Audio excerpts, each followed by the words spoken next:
All right, ladies and gentlemen, a very warm welcome back to Torah study. So here's the dealio. It's been a few weeks. 2 weeks we were off for Pesach, but we're back better than ever. We got a new season of Torah studies that begins right now. And right out of the gate, we have a very special dedication.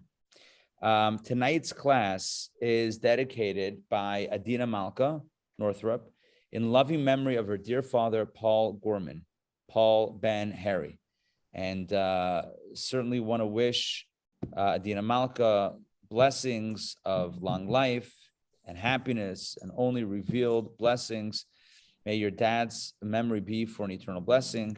May he indeed bring blessings for you and the entire family, and everyone who needs blessings should be blessed. And he should be a good advocate on high, a good, as they say, a melitz Yosher, a good advocate on high, a good better for you and the whole mishpacha. All right, okay, let's begin our studies. All right, well, welcome. Who did I not welcome yet? Ray, welcome. Okay, let's get these passed around because we have quite a discussion tonight. These are not stapled like they usually are.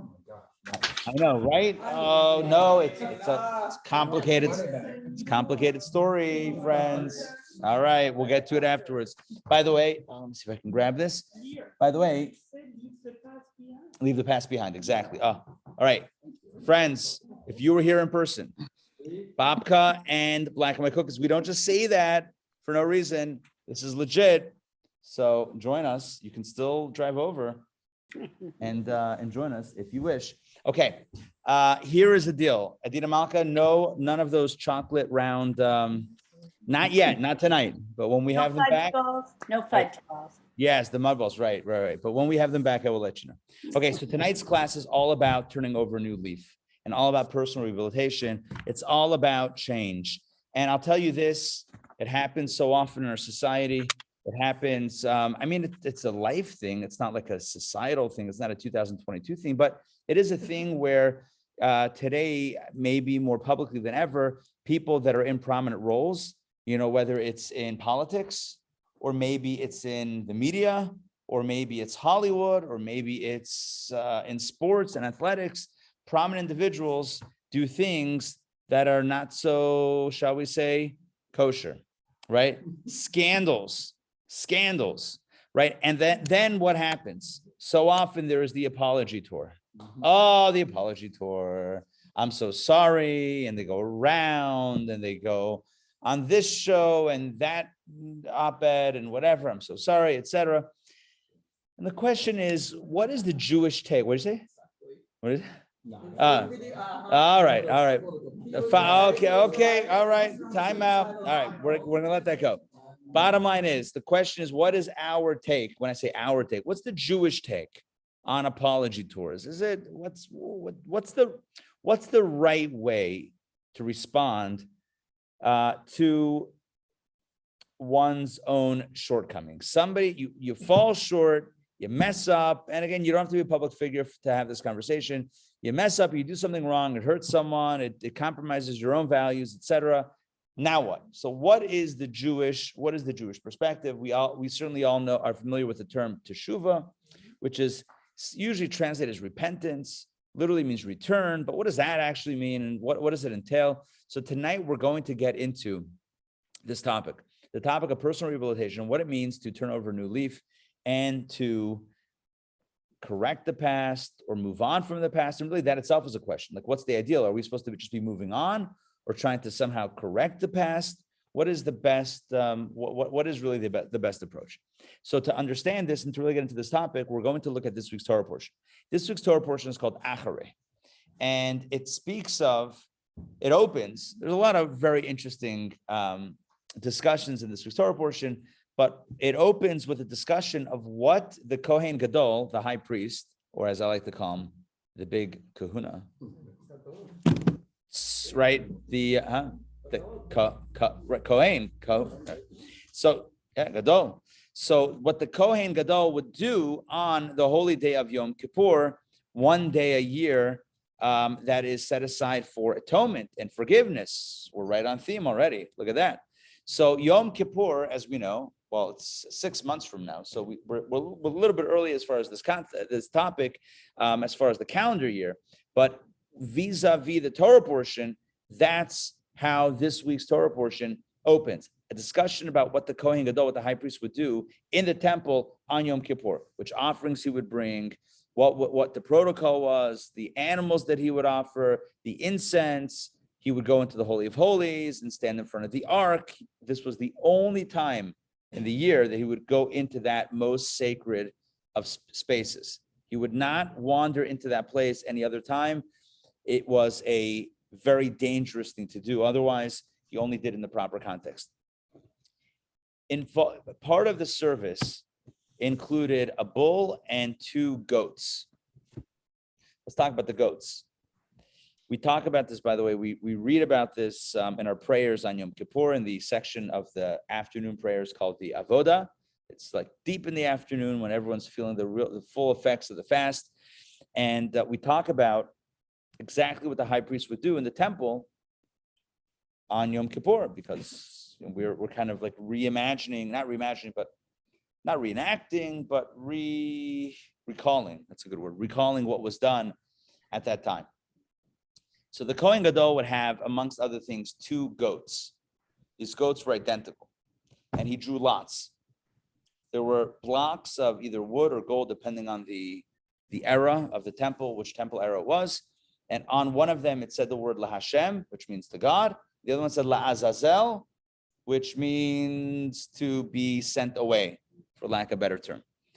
And he picked up one and applied it to one. He picked up the other, applied it to the other. One was LaHashem, for God. One was LaAzazel, to be sent away. The one that was for God was sacrificed in the temple, and the one to be sent away was, you guessed it, sent away. Well, before it was sent away, now you're asking the tough questions. Yeah, about that. The PG version or the real version? The real version is the goat was sent off the edge of a steep cliff. I know this raises more questions than answers, but sorry, got to run, got to move forward with this class. That's it. We got so much to cover. Listen, in DPP, in our daily Power Parsha class, we've been covering this extensively. There's a lot of symbolism in it, and ultimately, it sounds kind of odd, but this is what was done. There was one goat that was slaughtered, and the other goat that was sent off the steep cliff. There was anyway, there's a lot to discuss about that, but we will, let's leave it at that. I want to get into the confession that the high priest recited before sending the goat away. As kids, we learned that the goat was sent away. A little bit older, you realize the goat was sent away, LaAzazel, to a specific destination. Hey, Marnie, good to see you. Welcome. All right, so I'm going to pull up the text on the computer screen, and let's get rolling with this. Hold on a second. Technical difficulties. All right. Boom. We got it. Marnie, grab one of these, please. And we are on, let's see what page we're on. In the booklets, should be pretty much close to the beginning. We're page number 3. Look at that. Page number 3. Marnie, if you don't mind reading text number 1, this comes from our Torah portion. And remember the context, just to be very clear. English. Just remember the context, please. This reading is referring to what the high priest would do with the goat that was to be sent away before it was sent away, which is why it's referred to, as you'll see soon, as the live he-goat. The live he-goat is in contrast to the not live he-goat, i.e. the one that was slaughtered already. So there was one that was slaughtered, LaHashem, and then the live I know the live he-goat won't be live. They're both right, but it means the other one had already been slaughtered. This one was still live, but it's not going to be live for some. All right, Marnie, please read this one nice and loud, verse 20 and on. Okay. High priest shall finish perfecting atonement for the holy meeting, and then shall finish the live he-goat. Aaron shall leave both of his hands upon the he-goat's head, and confess upon it all the transgressions of the children, all the iniquity, all the sin, shall place them goat's head, to the top. The he-goat shall thus carry upon himself all the sins of the stupidest man. Shall send off the he-goat. Okay, thank you. So what we see here is that he does a few things. Aaron, I'm just going to recap this quickly. In verse 21, Aaron leans both of his hands upon the live he-goat's head. We call that smicha. He leans his hands on his head, on the goat's head. Then he confesses. Now, confess is v'hisvada. It's the vidoy. He verbal confession. He confesses all the transgressions, the iniquities, and the sins of the people, and he metaphorically or symbolically places them on the he-goat's head. Now, that doesn't mean that he's actually physically placing sins on the head of the goat. It just means symbolically he is, yeah. The question is, how can everybody sin in such a short period? Marlene's asking, how can you put so many sins on a goat? Yeah, you're saying the upload speed. It was a quick upload speed, right? He uploaded the sins to the goat, and then the goat, I guess, was downloaded. Right. All right. Listen, who knows how long this took? It was an instant transfer, I guess. It was a very quick, a lot of bandwidth, spiritual transfer. So placed symbolically, obviously placed the sins on the goat's head, and then he sends it off to the desert with a timely man. And by the way, the next verse 22 clarifies the goat is sent to a precipitous land. A precipitous land means steep land. And that's the cliff. It's kind of saying it's the cliff that it's pushed down. And then he sends off into the desert, literally into the desert. What's interesting here is, there's a lot of interesting things here, but one interesting thing is that as you notice, when it talks about what he's confessing, there are three expressions here in the English. Now, the English is not really going to help us, but let's just first note it in the English. We have transgressions, we have iniquities, and we have sins. If I ask you the question, what's the difference between a transgression, an iniquity, and a sin? I don't know that any of us could come up with an intelligible answer. In other words, we would say, well, a transgression is doing something wrong. Iniquity is doing something wrong. And a sin is doing something wrong. They all kind of sound like the same thing. Maybe, Merriam-Webster has some sort of, subtle distinction. But honestly, that's why we study Torah in Hebrew. I mean, we can read it in the English, but if you really want to know the meaning of a pasuk, of verses of the Torah, you gotta go to the Hebrew and to the original commentaries, OG commentaries, and the commentaries explain what the distinction is between transgressions, iniquities, and sins. And no, they're not all the same thing. They're three very different experiences. So let's talk about what that is. But first, before we talk about what that is, let's look at Rambam, at Maimonides, because what Maimonides does is he clarifies that this is not just something the high priest would do on Yom Kippur with the he-goat about to be sent off the cliff, but this is something that every person should do when they do Chuva. In other words, verbal confession, not on a he-goat. Sorry, let me clarify. Not on a he-goat sending the goat down the cliff, but the concept of vidoy, of verbal confession, saying, I did this wrong, I'm owning up to it, right? That is something that should be done whenever somebody does something wrong. And this is clarified by Maimonides in his Laws of Teshuva, literally chapter 1, halacha 1, the first teaching of that chapter. All right, so Leo, please read this one nice and loud from Rambam. If a person transgresses any of the mitzvot of the Torah, whether a positive command or a negative command, whether willingly or inadvertently, when he repents and returns from his sin, he must confess before God, blessed be he, as is written. If a man or a woman commits any of the sins of a man, they must confess the sin that they committed. This refers to a verbal confession. This confession is a positive command. How does one confess? He states, I implore you, God, I sinned, I transgressed, I committed iniquity before you by doing such and such. I regret and am embarrassed for my deeds. I promise never to repeat this act again. These are the essential elements of confessional prayer. Okay, so Rambam says that anyone, any man or woman who commits a sin or these categories, somebody who does something wrong must confess the sin that they committed. It's a biblical commandment. It's a verbal confession. It's not knowing it in your mind. It's not feeling it in your heart. All that is also true, but it's verbally saying, it's verbalizing, I did this wrong. And he says, Maimonides writes the script. He says, Anna Hashem, please God, I implore of you. God, I sinned, I transgressed, I committed iniquity before you by doing, and then it says in the bracket such and such. Insert your, it's like Mad Libs, right? Like insert your favorite sin, transgression, or iniquity at that point. And then you say, I regret and embarrass my deeds. I promise never to do it again. Boom, that's your verbal confession. But what we see here, before we take this apart further, we do notice the same thing that we notice from the biblical verses, and that is that we have three categories: sin, transgression, and iniquity. The question is, what's the difference between sin, transgression, and iniquity? Yeah, you got something? Yeah, What you got? okay. The transgression is an act against the law. Equity is immoral or gross unfair behavior. Interesting. It is, and a sin is a moral act against divine law. Interesting. So Linda looked it up and saw that in English, in the dictionary, there are distinctions between it. So we have a transgression is against the law, an iniquity is something against the moral or ethical standard, and a sin is against something divine. So it's a spiritual flaw. That might be in English, but in the Hebrew, we have a bit of a different understanding.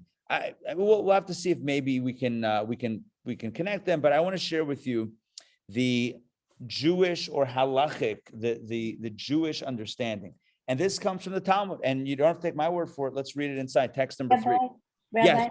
Before we do that, yes. yeah, I I want to ask you before we move on. It says, I promise never to repeat this act again. You say bli nader?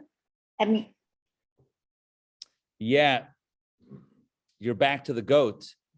do you say bli nader? No, Billy Neder. That was a joke. This is a joke. Oh, Billy, okay. sorry, I couldn't resist. All right, Bli Neder. You sincerely, at that point in time, one ought to sincerely believe that they're not going to do it again, which means they should say, I'm not going to do it again. Because otherwise you're saying, well, if it happens, it happens. You people are people. And then it's not really the confession that we're looking for. When I say confession, I don't mean like in court. It's not really the making amends. It's kind of like, I'm so sorry, could happen again, not sure, we'll see. That's not really, it should be this is not happening again. Look, I'll tell you what it says in the Talmud also. I don't have this in one of the texts, but human beings, if somebody asks for forgiveness, I'll never do it again. And then, okay, I forgive you. And then they do it again. They're less reliable at that point, right? You're less like, but imagine you say, okay, I forgive you. And then they do it again. Now you're like, you kidding me? All right, I forgive you. And then do it again. You'll probably say after 3 or 4 times, you know what, bro, see you later. I'm done. I'm out. Like, just don't come back. Like, do your thing. I'm not interested. Okay. But God, every day, every Yom Kippur, God's like, yes, I'll take you back, which is kind of cool. Erech apayim, God has infinite patience. Thank God. Thank God for that, because we have infinite number of things that try God's patience, as only God knows. Okay, now I'm not trying to speak negative of ourselves, by the way. There's a prohibition against lashon hara, speaking ill of someone. That prohibition is against oneself as well. So we should never speak ill of ourselves, but just, as we know ourselves, sometimes we're not always perfect with our commitments. Doesn't matter. In the moment, we should be sincere and we should mean it, and then we'll deal with what happens later. All right, let's get to text number 3, where the Talmud describes the distinction between the different types of sins. And Linda, you read the English, the dictionary's definition. Here's the Talmudic definition. Please read nice and loud. Text 3 from the Talmud. Okay. Transgressions, avonot, refers to intentional sins. Iniquities, kisha'im, Yep. refers to rebellious sins. All their sins, chataot, refers to unintentional sins. So let's break this down. We have avonot, which are transgressions. Let's just stick with the Hebrew now. Transgressions are intentional sins. Okay, and I'm going to define this in a moment. Iniquities are rebellious sins. So far we have intentional sins and rebellious sins. And sins, I forget all. The sins refers to unintentional sins. So let me explain. I'm going to create my own order now, just for clarity. There are things that we do wrong that are unintentional. I had no idea. Like, for example, you think you're eating something that's kosher. Turns out it wasn't kosher. I had no idea. Or maybe you didn't know that maybe you didn't know about kosher altogether. So like, I didn't know. So there's different ways of being unintentional, right? So I didn't know what I didn't know that this was, I didn't know that this was problematic, or I knew it was problematic, but I didn't think that I was doing the problematic thing. Either way, it's unintentional. I don't think I have to believe. Unintentional means I didn't know. I wasn't aware. Then you have intentional. Intentional means I know I shouldn't be doing it, but I can't hold myself back. I want it. I need it. That's it. So it's intentional in the sense I know I shouldn't be doing it. I'm doing it anyway. Why? Because the desire, the temptation, the need, whatever it is too great. That's intentional. So we have unintentional, right? Simple, intentional, I think also simple. Then there's rebellious sins. What are rebellious sins? Rebellious sins are the worst category, the most severe category. Rebellious sins are not like, oh, I need this, or I want this so much, I don't care that it's wrong. Rebellious sins are, I'm going to do it to spite God. The dafka, right? Dafka, because God says no, I'm going to say, not because, again, it's different. Somebody says like, oh, I have such a crave, I can't hold myself back, I must have it. Oh, fine. So that's intentional. Okay. But you know what? His passion overtook him.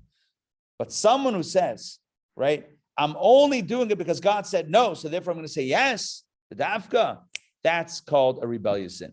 Funny story, maybe poignant story, powerful story. I'll let you decide.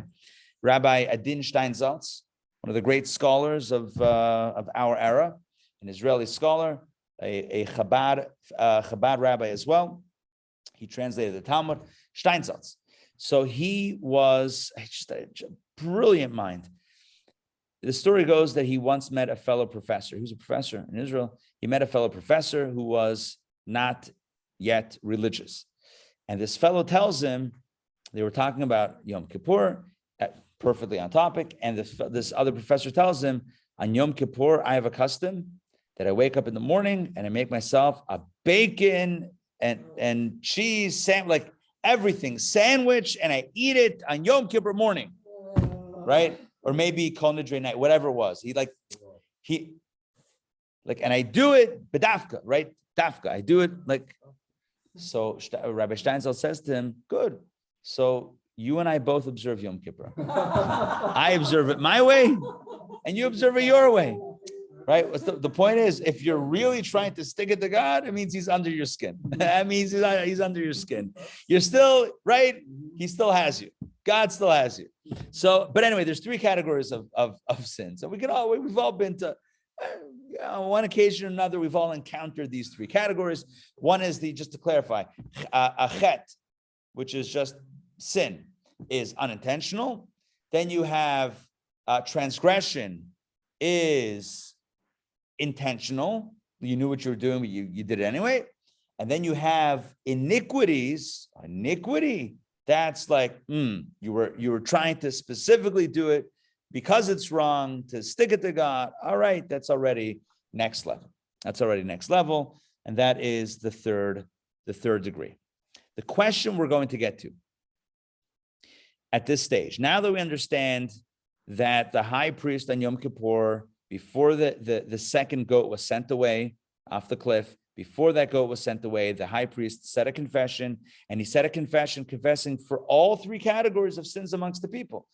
God, you forgive, place all of the sins upon the head of the goat. Which sins? The unintentional sins, the intentional sins, the brazen, the chutzpah sins, right? All the sins should be on the goat, and all the sins should be sent away and cleansed, everything. And as Rambam says, I'm just recapping what we've done tonight. Rambam, Maimonides says, that not only the high priest in Yom Kippur with the goat, but all of us in present times, all of us, whenever we need to make amends, whenever we've done something wrong, we should verbally confess, speak before God and say, I messed up, I did this wrong, I'm not going to do it again.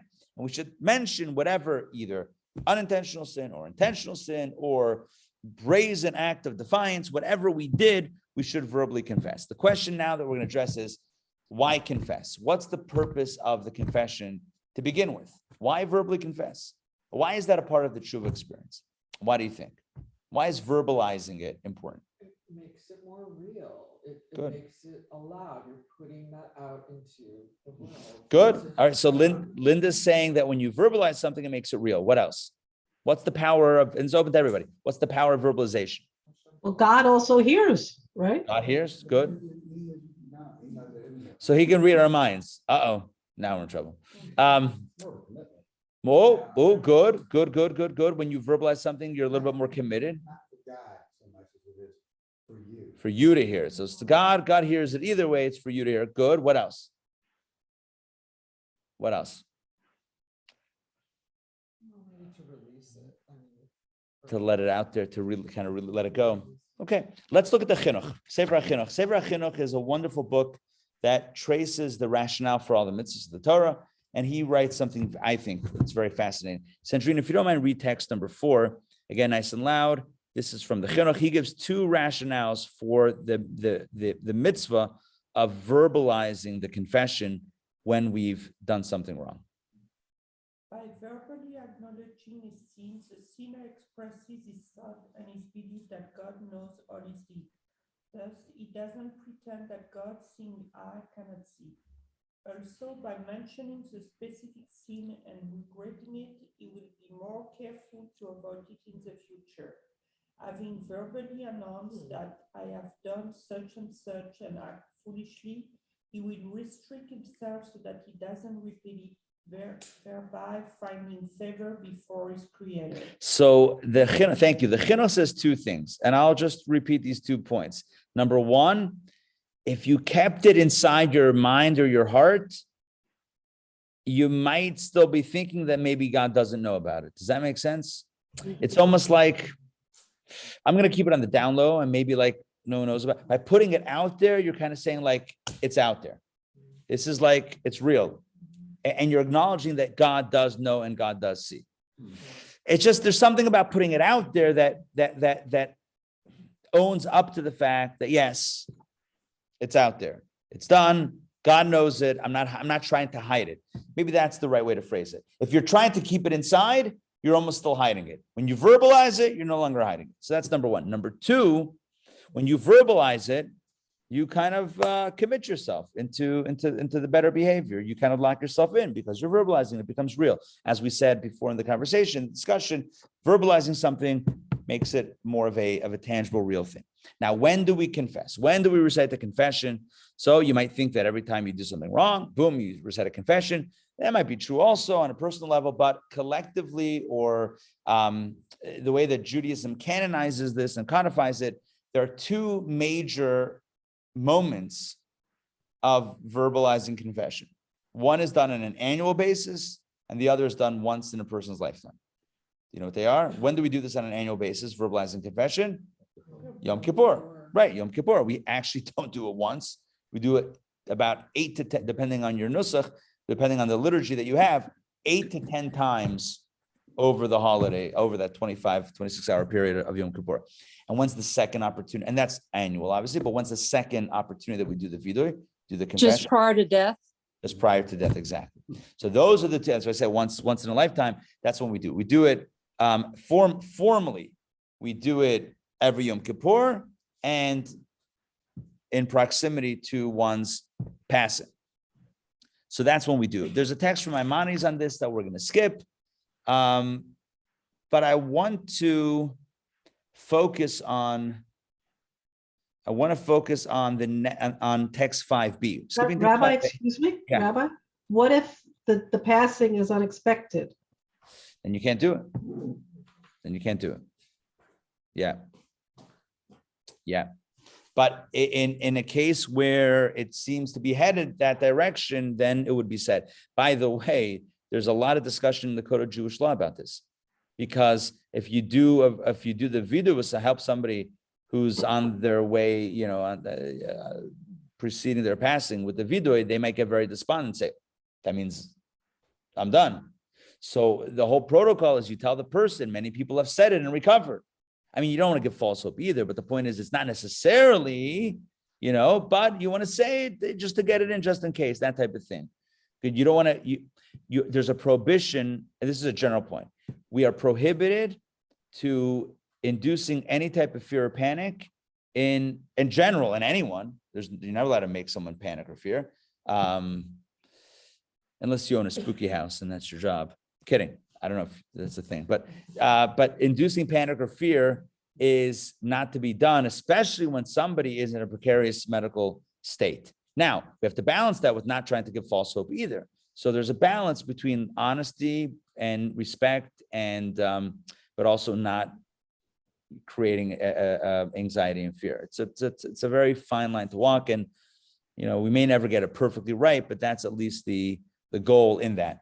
So, but getting back to the point here, so vidui, the confession, is recited Yom Kippur, and again also before one's passing.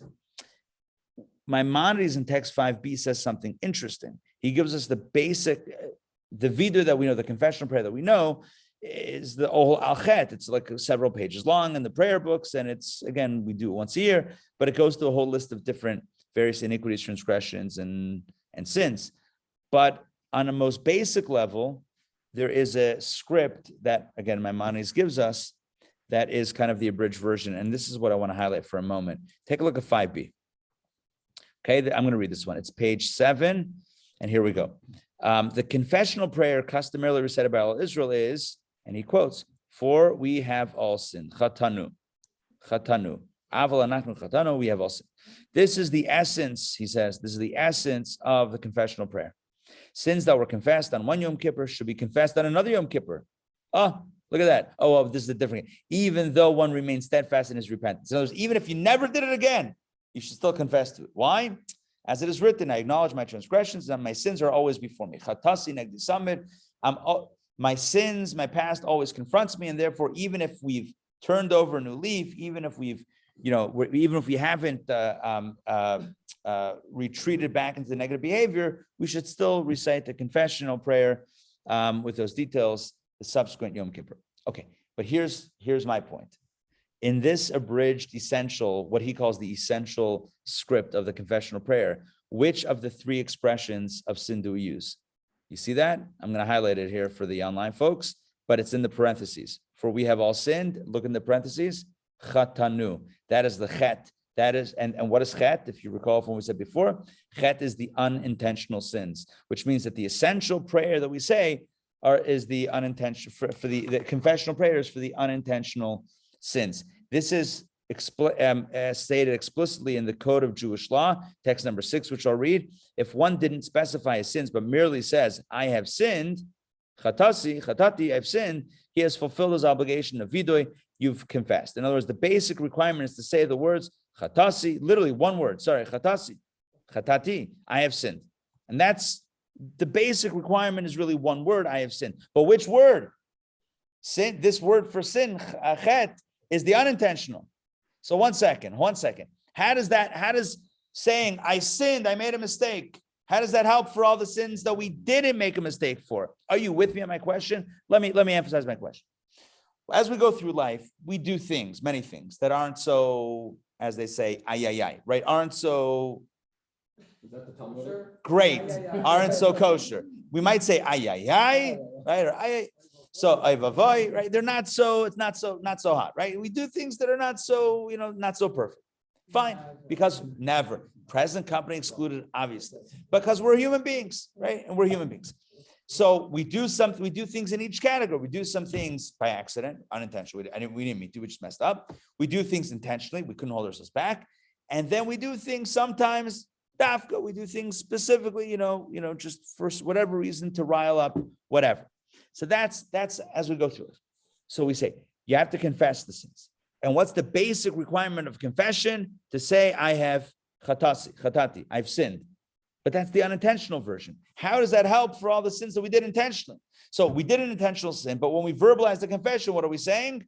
Whoops, I made a mistake. That sounds a little dishonest. Who are we trying to fool? Us or God? Right? We stand before God and say, whoops, I'm so sorry. I didn't see that coming. Really? I'm pretty sure, at least for some of them, you did see coming. You knew exactly what's going on. And some of them, maybe even you were poking a finger. Maybe. I'm not saying for sure, but it's possible. How could the essential vidui, how could the essential confessional prayer be expressed with that most innocuous term of chatati, which is I have sinned unintentionally. I hope the question is clear-ish. It's fine if it's not, because I really want to get to the core of the idea, which hopefully will blow your mind. To get to the real understanding of this topic, we need to understand what are the components of Teshuva. We spoke about one of them, the verbal confession, but what are the components? As Maimonides says, and this is, again, this class is driven heavily by Maimonides because he is the author of the Mishnah Torah, which is basically the whole of Jewish law. So Maimonides clarifies that when it comes to Teshuva, personal rehabilitation, there are actually 3 steps, 3 key steps. And I'm going to say them in order. We'll read it inside in a moment. The 3 steps in order are, number 1, azivat hachet. You have to leave the sin, the negativity behind. You can't be doing that anymore. Step number 1 is stop. Stop, drop, and roll. No, stop it, right? Step 1 is stop. You're doing something wrong, stop. Step 1. Step 2 is regret. Regret, feel bad about it. Yeah, regret it. Step 3 is the confession. All that we've been talking about so far today is really step 3. Let's read this inside. Text number 7. I'm going to read this again. Text 7. This is page number 8. Here we go. 3 steps of Chuva. What constitutes Chuva? Maimonides asked rhetorically. Here we go. That a sinner should abandon his sins, and remove them from his thoughts, resolving in his heart never to commit them again. As it is written, may the wicked abandon his ways. Similarly, he must regret. Okay, so 1 second. So step number 1 is not doing it again. Not doing it again. Moving on. That's 1. Number 2, and I don't like the word similarly. I would have translated that differently. I would have said additionally.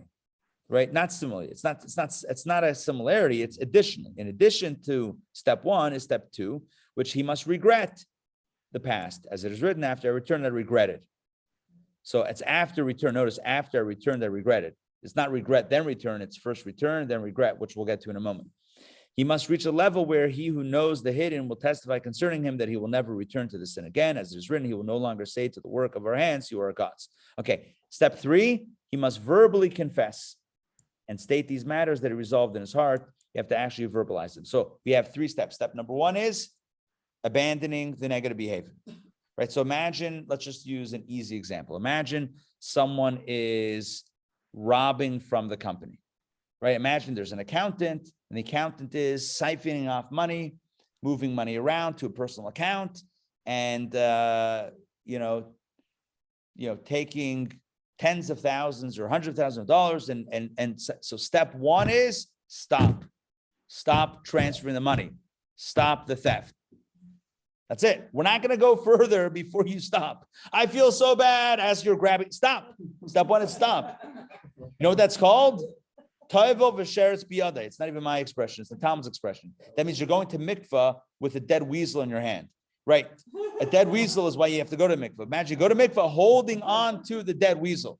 It's like, I got the rat. I'm not suggesting anybody hold on to a dead rat because that sounds entirely gross. But imagine you're holding on to the dead rat in your hands and you're like dunking in the mikvah. I'm clean. I'm kosher.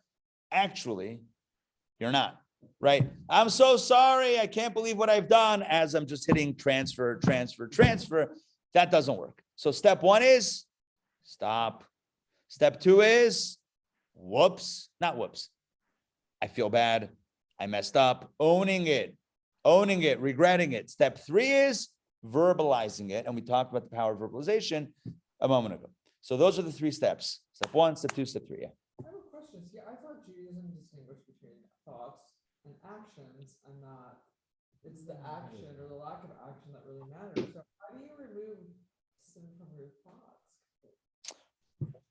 So if you don't act on it, yeah, I understand what you're. So Linda's asking a good question, and I'll put up on the screen here right now. Linda's asking, if you look at Maimonides, huh? No, yeah, for friend, right? No, okay. Listen, we're all friends, right? Everyone's asking for a friend.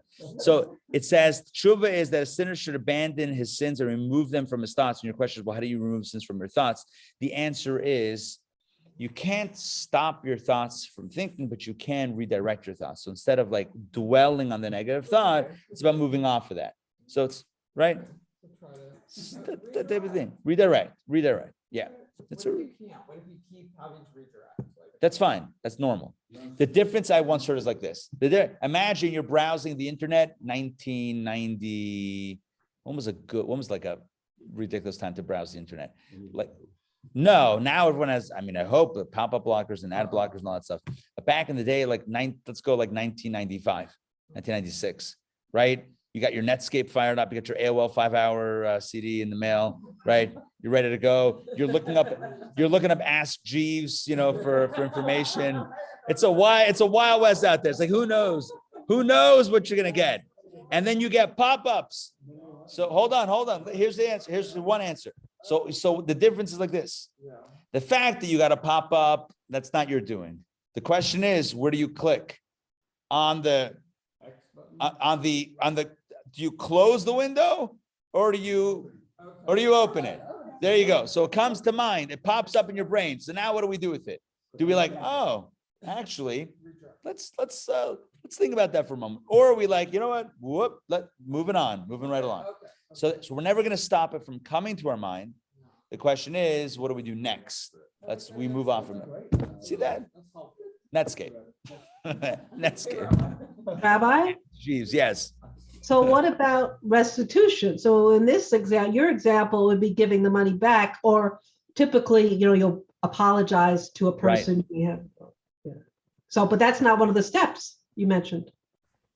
Right. So this is referring to sins between us and God. Oh. And I gave an example of theft, and I know I'm mixing some cholent beans over here. I get that. But nonetheless, hopefully restitution would be part of step one, really, would be part of step one. I can't tell you I'm sorry if I still have your money in my pocket. It's not going to work. So that's really, it's not mentioned here, but this would be between us and God. But your example, between us and others, that would be restitution would be part of step one. Step one would be stopping and making the other one whole, right? That would be step one. You can't say, I'm sorry, forgive me, whatever. You can't own up to it while you're still holding on to that person's guilt. It just doesn't mean anything. That's like dipping in the mitzvah. It's implicit. You're saying it's implicit in the first. Yeah, implicit in stopping and abandoning sin is that you've made it right, which, yeah. And then, so here's the powerful thing. And this is really the whole point of today's class, is this one point that I'm about to share. Oof, I feel like we should do a drum roll. The whole point is this. Maimonides outlines three steps of Chuva. Number one, abandoning sin. Number two, regret. Number three, verbal confession. It might sound like these are three parallel steps, but in truth, there's one and then two more. Step one is the essence of Chuva. Steps 2 and 3 are the icing on the cake. Step 1 is the essence. Steps 2 and 3 are what makes it a complete experience and a whole experience, but that doesn't make the essence of the experience. Let me say this very clearly. Chuva, the core and the essence of Teshuva, is stopping the negative behavior. The fact that you feel bad about it, that you've confessed, that you're all of that stuff is wonderful. It all makes it a more enriching experience, and it makes it a more sincere experience inside and outside and whatever.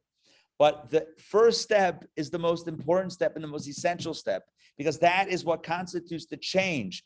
Chuva is about change. Which step is change? That's the first step. The second step, the third step, it's all about how I feel. That's all feelings. Feelings are great. It's great to feel the regret. It's great to feel the pain of what I've done. It's great to verbalize that and, put it out there in the world so that everyone knows I'm not hiding. Wonderful. That's all very praiseworthy. But the core, the essence of Chuva is literally behaving differently. That's step one, is behaving differently. I was doing something wrong. I'm no longer doing the wrong. Does that make sense? The essence of Chuva is stopping the negative behavior. In my example of the accountant, right?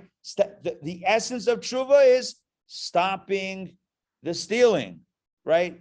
It's stopping ripping off the other. If we're verbally acting in a harmful way to someone else, right? It's the essence is not doing that. If it's whatever it is, the essence of that, of tshuva, is not doing the negative behavior again or anymore, stopping that negative behavior. Let me read this inside. This is text number 9. Let's see this in the language, in the words of the Alter Rebbe, the founder of Chabad. All right, text number 9. This is page number 10. The biblical obligation of tshuva is merely, and I don't like that word merely, it's essentially to abandon one's sin. That's it. That's all you need to know. The essence is abandoning the sin. Okay, I am pretty sure that's all we need from this text. So that's the core of tshuva.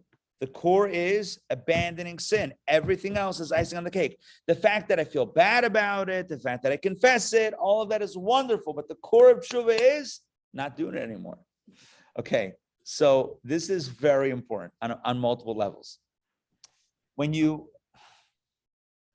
Let's talk about people. Okay, this is very important. When you talk about people, you do something, not you, someone else, right? Present company excluded. You do something that hurts someone else. What's most important to them? How you feel about it? Do they care how you feel about it? What? You did something to harm someone else. What's the most important thing for them? Make it right. Number one, stop hurting them and make it right. The fact that how you feel, I got to say this. Here's the problem with apologies. 9 out of 10 times, I'm just being generous, 10 out of 10 times, apologies are the person playing victim. Every single time. Every single time. Every single time. So what's going on? And understand the psychology of this. The whole concept of the sin is that the person was thinking about themselves and not the other. So now you come to apologize, and what do? Still think about yourself. I'm sorry. I feel so bad. I care how bad you feel. I don't care how bad you feel. Make it right, right? I want to know that you're not going to do it again. I want to know. See, and we don't, when we're on the receiving end, we know it. When we're on the asking end, we mess it up every time, because we're missing the core nakuda. The core point is that sin is aziva sachet. What did I say there? Chuva, not sin. Chuva, right? Repentance, return is aziva sachet, is abandoning the sin. It's not wallowing in self-pity. It's not about how bad I feel. I'm confessing my sin. Isn't that great? That's step 2 and 3 maybe, but not step 1. Step 1 is stop hurting me, right? Step 1 is not I should feel bad, how bad you feel. So you hurt me, and now you're coming to me with a sob story about how bad you feel about hurting me. Now what am I supposed to do with that? So now you hurt me, and instead of feeling like you're going to make this right, I'm feeling now that I have to be sympathetic to the fact that you hurt me. Great. So now I'm comforting you. But we do this all the time. I'm not being critical. I'm just saying we do this all the time. Everyone does this because it's really hard to get it right. And it's not about semantics. It's about actually getting it right. What is tshuva? Tshuva is not how I feel. Tshuva is about not doing the wrong. I messed up. I did the wrong. I'm not doing it again. I am pledging to not do this again. I was thinking about myself. I will think about you. I will put you first. These are things that actually speak to the solution as opposed to just, but again, I know I said this before, but I said it almost in passing. I want to make sure to put a yellow highlighter and underline this 12 times, because this, I believe, is the core idea. We mess up because we're thinking of ourselves. To undo the mess up, we have to stop thinking about ourselves. If in the process of undoing the mess up, we're still thinking about ourselves and how we feel about it, guess what? We're still in the problem. We're not in the solution. The whole problem was ego. Like I hurt someone. Why? Because I wasn't thinking about them. I was thinking about myself. And this is what I needed. So I totally did not consider their feelings. I just considered my feelings. So now my apology, I'm going to also only consider my feelings. Guess what? It's still the same sin. It's still the same problem, right? I did the wrong by thinking of myself, and I'm trying to undo the wrong by thinking of myself. I'm not fixing anything.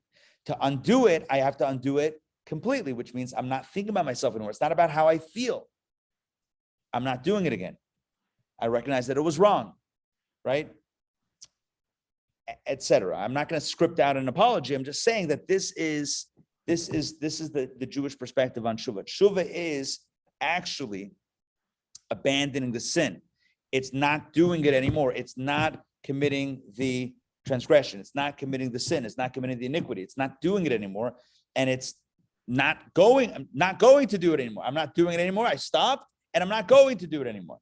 That's the core. After that, I'm sorry. I apologize, etc. All of the other stuff can come after that. But step one is Aziv Zachet. Yeah. So what's the thing that, what can I do to make it right? That could be part of it. What can I do to make it? But that's also. I hear. Okay. It's both ways. You're right. Okay, Marlene is asking a subtle question. If you say to the person, okay, I feel bad about this, what can I do to make it right? So it could be both. How do you feel about that? How do you feel? What do you think?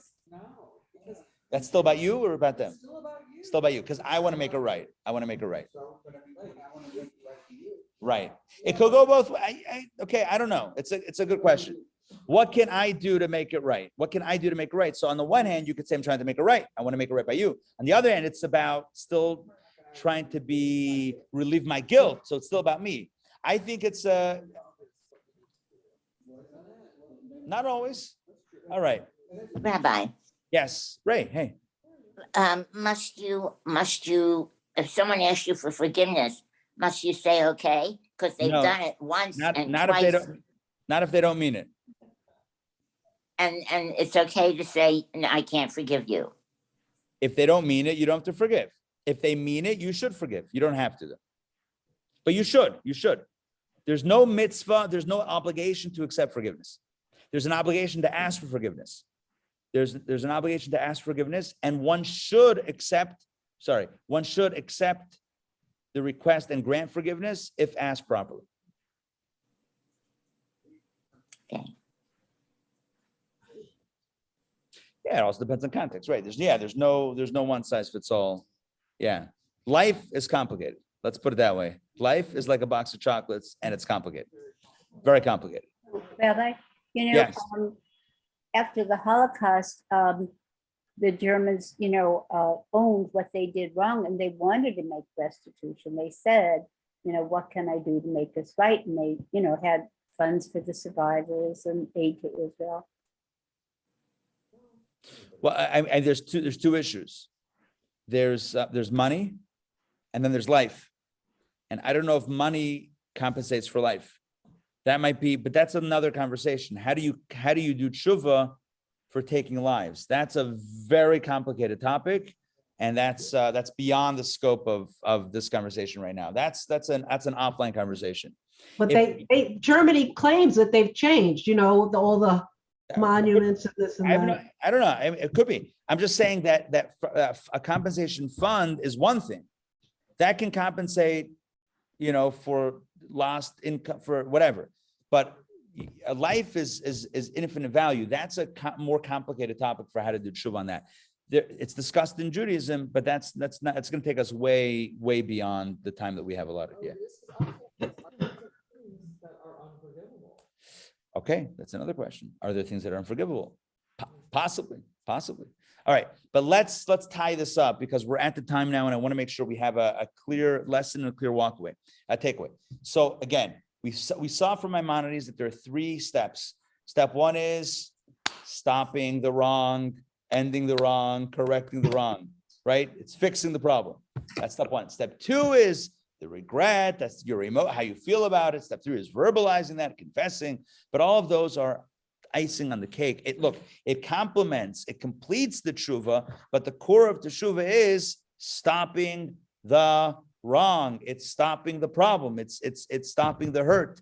So that is the most essential piece. With this, we can understand why, when it comes to confession, the most basic version of the confession is chatati, which means I have sinned unintentionally. But what about all the intentional sins? The bottom line is you're saying that something happened and I'm going to fix it. So yes, you're not owning up to all the details, but remember, those were step 2 and 3 anyway. Owning up to all the gory details were step 2 and 3. That's icing on the cake. The most important piece is actually moving away from that negative behavior, stopping the hurt and stopping the negativity. And so thus, when it comes to the verbal confession, even if someone says, whoops, I messed up, after they've stopped the hurt, if they say, I messed up, but it wasn't 100% intentional, whatever, if they're shifting like that, it doesn't actually affect the core of Teshuva, because the core of Teshuva is the idea of stopping the problem. And I want to give you another way of considering this. Imagine there's a very important job that needs to be done. Imagine I'm trying to think of a good example. Here's a good example. Imagine you're an astronaut. You're in outer space. It's a $10 billion mission, $100 billion mission. And something very important that needs to be done. There's a button that has to be pressed at a certain place in outer space. There's a button, a big red button that has to be pressed at the right time to accomplish the mission. That's the whole mission. You got to hit that button. And imagine the astronauts in outer space, and the astronauts goofing off, doing somersaults and fooling around, and chewing gum and blowing bubbles. And I don't know why that came to mind, but whatever. Imagine pouring water, catching it in a cup, doing the back, whatever it is, right? Doing all that stuff, goofing off, totally goofing off. And NASA's like, what are you doing? Like, what are you doing? Oh, I'm having fun. I don't care. And then imagine if at some point the astronaut wakes up and says, what am I doing? Oi, what am I doing? I have a mission. Let me ask you a question. If the astronaut's in that position to hit the red button, and I was in outer space, you think headquarters HQ in Houston wants to hear an apology? What do they want? Mission accomplished. They want to hit the button. Stop talking, hit the button. You with me on this? I don't want to know how bad you feel about your somersaults. You know why? Because you're still doing somersaults, verbal somersaults. Stop somersaulting. You have a button to hit. Hit the button. Are you with me on this? Yeah. Yeah. We have a mission. God put us on this earth to do a mission. So we get distracted. And we say, oh, I'm so sorry I got distracted. I'm so sorry. Guess what? Still distracted. Start getting the job done. You with me on this? Step 1 of Chuva is Azilas Achet. Stop fooling, stop goofing off. Get back onto the mission. Get back on track. That's what God wants. That's what the other one wants in a relationship also. But they want to know how bad you feel. No, they want you to respect them, to get back on track. That's the main thing is tachlis, the tachlit. The main thing is the main thing. That's what they want. That's what everyone wants. There's a button to press. I need to read your 10-page apology. It's like, press the button. Everyone's going to be, press the button. What are you doing? No, do your apologies when you land on earth. We can hug it out. Don't care. Right now, press the button. In life, you can go on apology tours. Oh, I'm so sorry. I'm so sorry. You can publish op-eds. You can do press conferences, or you can fix the problem. Guess what's most important in Judaism? Hit the button, I've lost my words. Fix the problem, hit the button, get the job done. If it requires some restitution, I don't mean financial only, make the restitution, make it right, get it done, get back on track. You'll worry about the emotional layers a little bit later, but right now, get back on track.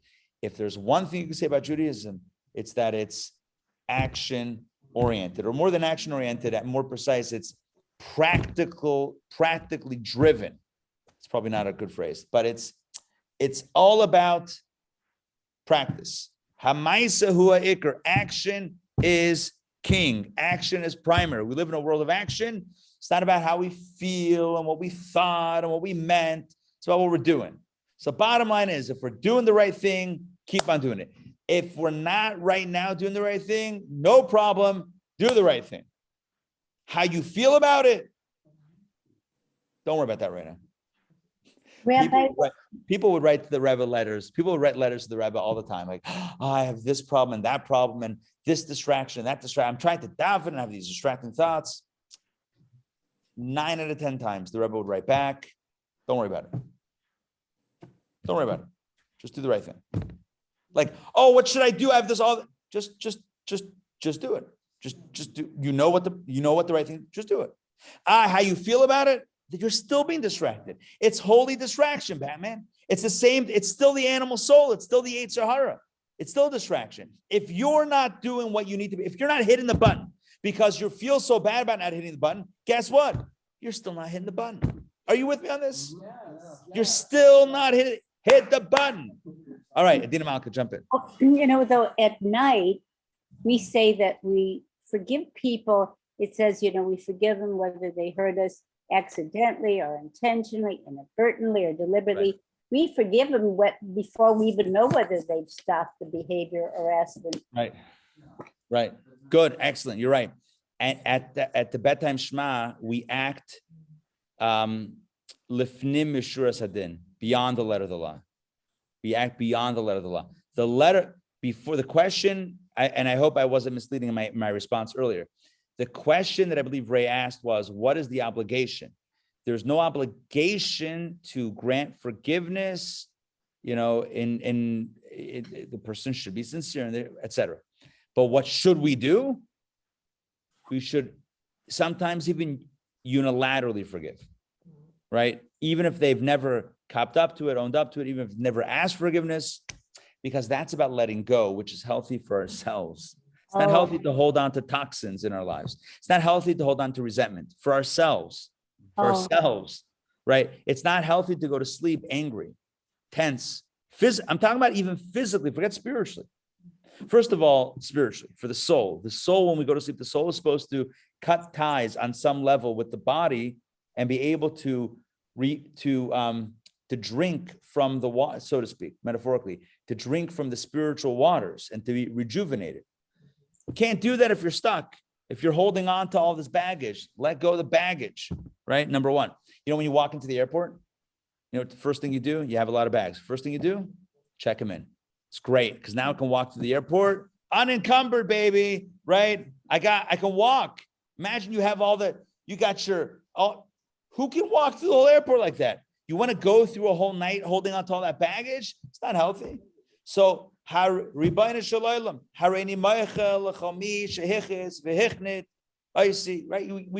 just say, that's it. I'm out. I'm done. Forgiveness, right?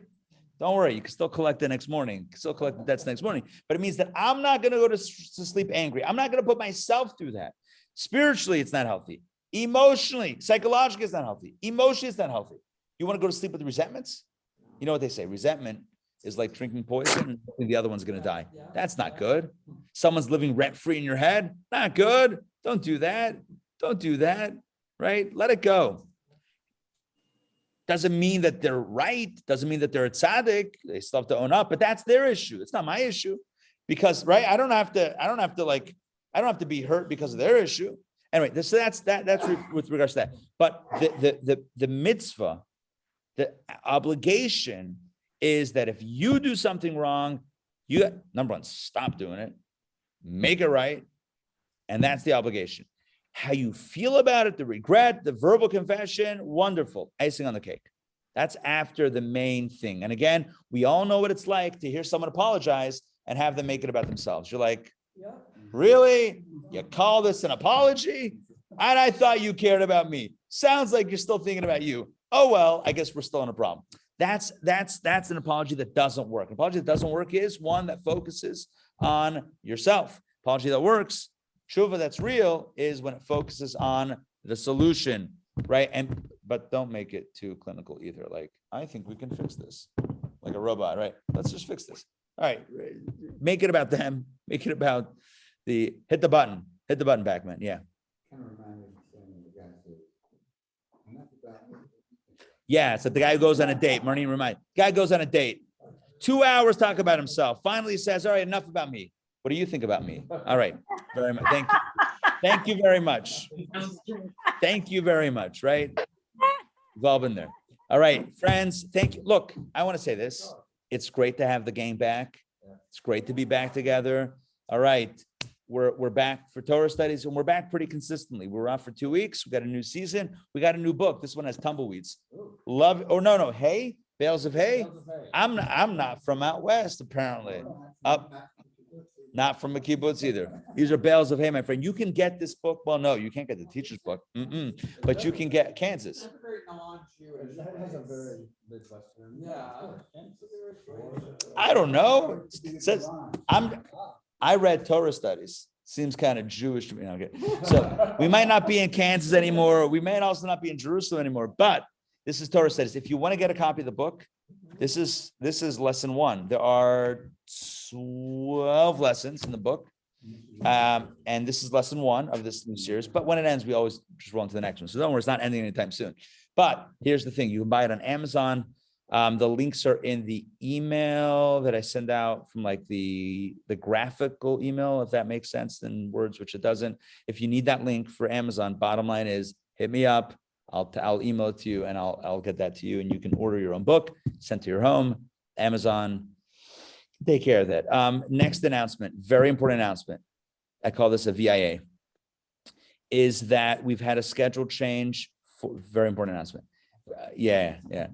And that is that we've had a schedule change to Rosh Chodesh Society. It's supposed to be this Monday, but we have a last minute conflict and it's going to be pushed off a week till next Monday. So for those that are joining us for RCS, it'll be our final session, not May 2nd, but May 9th. What that gives you, though, is an extra day to prepare for the big blowout bash, the wine and cheese event that's taking place right here on May 3rd, Tuesday night. It's going to be an incredible evening, wine tasting and cheese tasting, eating, consumption. Yeah, we have a sommelier who is sampling. Cheese sampling. There you go. Cheese sampling, wine tasting. We have more than just wine and cheese, though. It's going to be a full-fledged event. We have old school Hasidic tunes that will play in the background. We're going to be having just an incredibly fun evening. It's a great, and I'll be teaching a presentation on the Kabbalah of wine. If you want to know about the spiritual meaning of wine, join for that event. All right, Monday night, 7:30. It's called Wine and Cheese. That's very literal title. It's wine and cheese. Not even the wine and cheese event. It's just wine and cheese. And that's what you're gonna get. Is that Tuesday night, the 3rd? Tuesday night the 3rd, Okay, 7:30 p.m. It's gonna be a ton in person only. Now you could. By the way, I want to say this. We have such incredible wines on the way. These are wines that you will not get locally. You cannot get them in Atlanta. We have a special supplier. These are imported wines, internationally imported wines. We have imported cheese that's coming in. We have just incredible stuff. There's a lot of French, huh? Yeah. There's a lot of French representation, 100%. Yes, wine and cheese from France and elsewhere. From France with love. All right, so good. Friends, join that. And also one final announcement is the following week, we have our brand new JLI course starting up, a brand new series. It's called Beyond Right. The title was initially left. Joking. Oh my gosh, this is terrible. Terrible. They call it Beyond Right. No, Beyond Right is all about, listen to the course. Here's the course premise.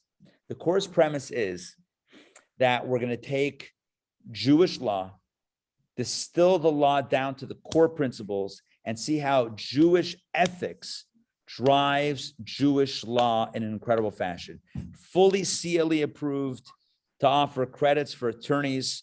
If you're not an attorney, you can pretend to be one and you can still, in a fake way, earn the credit. I'm kidding. No, you're not going to earn any credits, but it's an accredited course. It's an amazing experience. The case studies are breathtaking. It's a brand new series, 6 weeks, starting May 10th and May 12th.